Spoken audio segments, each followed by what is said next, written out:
Hi, this is Ira Gorlick, and this lecture is on public utilities and the tragedy of the commons. Sounds like a Shakespeare play. So let me start with the recent FCC decision to move the internet under Title II. And what, in my opinion, that is, it's based on a belief that the internet access is a public good. And here, good, I'm referring to term good not as a noun in terms of a good or service, as opposed to an adjective that it is good. It is good, but we talk about a public good, public goods, just like we talk about goods and services. So is the internet a public good? Does the internet really belong to the public, or is it something that's private? And therein lies the next series of discussions I want to have. Let me just sort of from a high level talk about two categories of good. And this is important when we talk about telecommunications. Now, when I did my research on this, I found that the economic textbooks might break goods into four categories: private, club, public, and common. But for our purposes, breaking the universe of goods into just private and public will work just fine. In learning about net neutrality, it is only necessary to these two types of good. Is telecommunications private or is it public? The two important criteria to use to study this are excludability and rivalness in consumption. So excludable means a good for which it is possible to prevent consumers who have not paid for it from having access to it. And telecommunications is a perfect example. If you don't pay for it, you don't get it.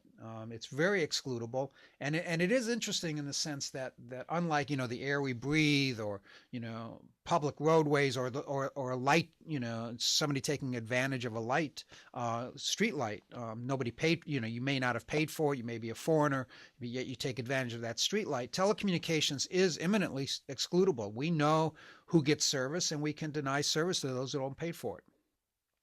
It's also rivalness, a good whose consumption by one consumer prevents simultaneous consumption by others. And telecommunications also fits that. If I'm using a circuit, you can't use a circuit. If I'm filling up a pipe with my packets, you can't get access. So it's not, again, something that just exists like the air we breathe or the oceans. Now, private goods are excludable and rival. Examples of private goods includes food, clothes, cars, and, as I said, telecommunications. There are usually limited quantities of these, and owners or sellers can prevent others from enjoying their benefits. Because of their relative scarcity, many private goods are exchanged for payment. Club goods are simply private goods that require membership, which is a non-critical distinction for our purposes. Cable TV subscriptions are an example, but we're not going to really discuss club goods. That would be more for a detailed economics class, perhaps. And there are two types of public goods. There are goods that are non-excludable. Individuals cannot be effectively excluded from using them. And the air we breathe, oceans, and I use street lights, for example. And there are goods that, while excludable technically, should not be excludable socially, politically, religiously, or morally.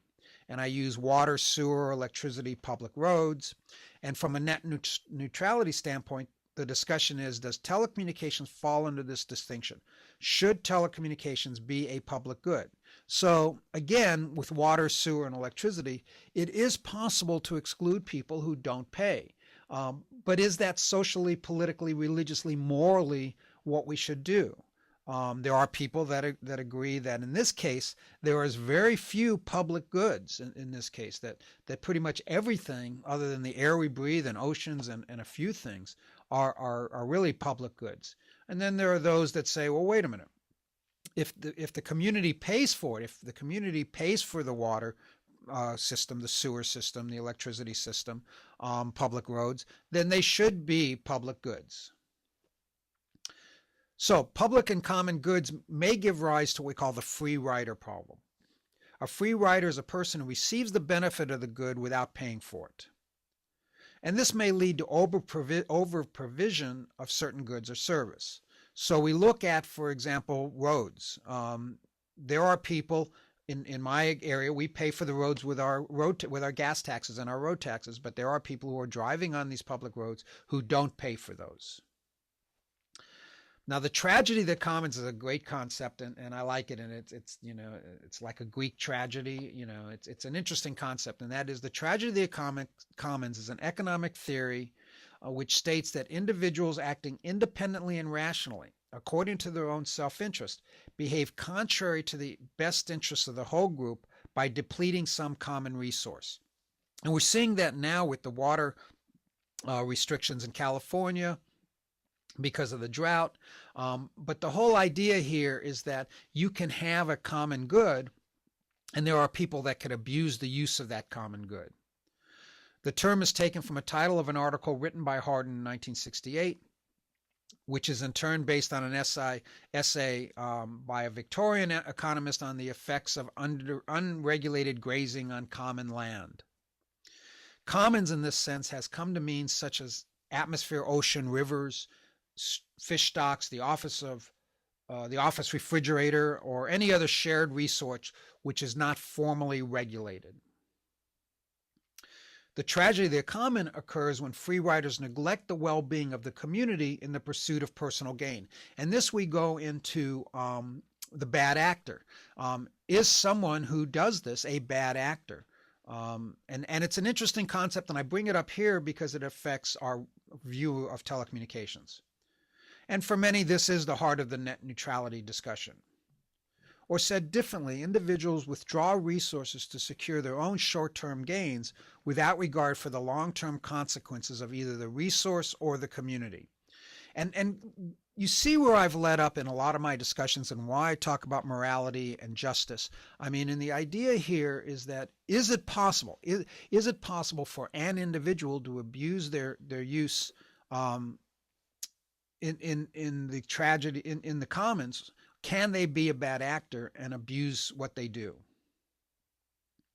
So some more examples of the tragedy of the common.